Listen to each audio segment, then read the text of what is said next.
গুজরাটের বিরুদ্ধে রুদ্ধশ্বাস জয় পেল পাঞ্জাব কিংস, কিন্তু ম্যাচ জিতলেও ডানাতে চোট পেলেন অধিনায়ক শ্রেয়স আয়ার। তাহলে কি আইপিএলের মাঝপথেই বড়সড় ধাক্কা খেল পাঞ্জাব কিংস? আর মারাত্মক চাপের মুখে বিদ্যমান স্পিনার রাশিদ খানকে ছক্কা হাঁকিয়ে কে এই 22 বছরের অস্ট্রেলীয় তরুণ, যিনি পাঞ্জাবকে খাদের কিনারা থেকে টেনে তুললেন? নমস্কার বন্ধুরা, স্পোর্টস ফ্যাক্টরে আপনাদের স্বাগতম।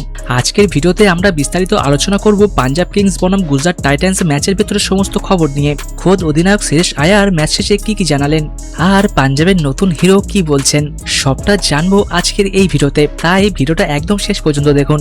চ্যানেলে নতুন হলে অবশ্যই সাবস্ক্রাইব করবেন এবং লাইক করতে ভুলবেন না। তো চলুন শুরু করা যাক। বন্ধুরা, গুজরাট টাইটান্সের বিরুদ্ধে ব্যাট করার সময় ডানাতে বেশ ভালোই চোট পান পাঞ্জাব কিংসের অধিনায়ক শ্রেয়স আয়ার।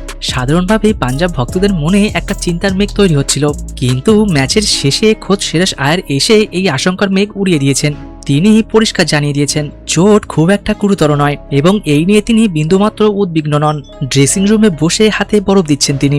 শ্রেয়সের সামনে এখন একটাই লক্ষ্য, আর সেটা হলো দলের এই জয়ের ছন্দটা যে কোনো মূল্যে ধরে রাখা।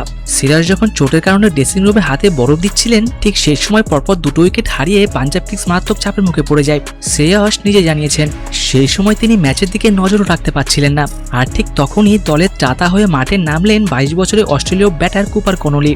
শুভমান গিলের গুজরাটের হাত থেকে ম্যাচটা কার্যত ছিনিয়ে আনেন তিনি। খুদ অধিনায়ক শ্রেয়স এই তরুণের প্রশংসায় পঞ্চমুখ। তিনি বলেছেন কনলি দুর্দান্ত ব্যাট করল, কয়েকটা শট অসাধারণ, বিশেষ করে রাশিদ খানকে যে ছক্কাটা মারল, ও কিন্তু আগে কখনো রাশিদের স্পিন খেলেননি। এই মারাত্মক চাপের মুখে কনলি যেভাবে মাথা ঠান্ডা রেখে পাঞ্জাবকে ম্যাচ জেতালেন এবং শেষ পর্যন্ত লড়াই করে জয় এনে দিলেন, তা সত্যিই প্রশংসনীয়। গুজরাটকে কম রানে আটকে রাখার পেছনে পাঞ্জাবের বোলারদের একটা বড় ভূমিকা ছিল।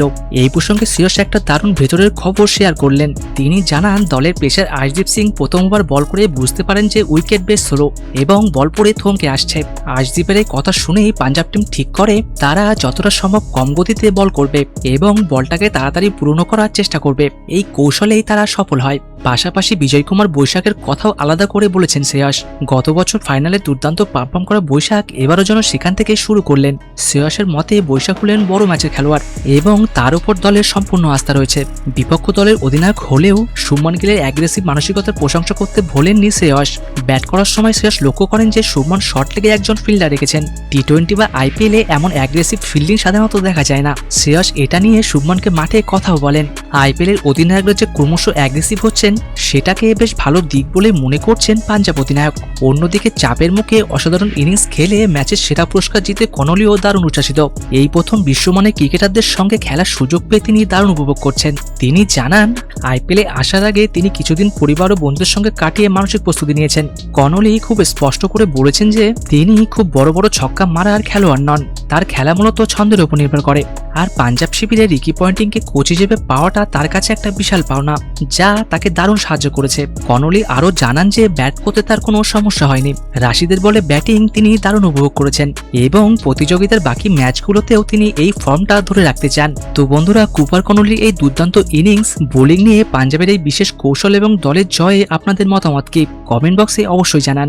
ভিডিওটি ভালো লাগলে একটা লাইক করে দেবেন, আর ক্রিকেট দুনিয়ায় এমন সব খবর পেতে চ্যানেলটিকে সাবস্ক্রাইব করতে ভুলবেন না। তো চলুন দেখা হচ্ছে পরের ভিডিওতে।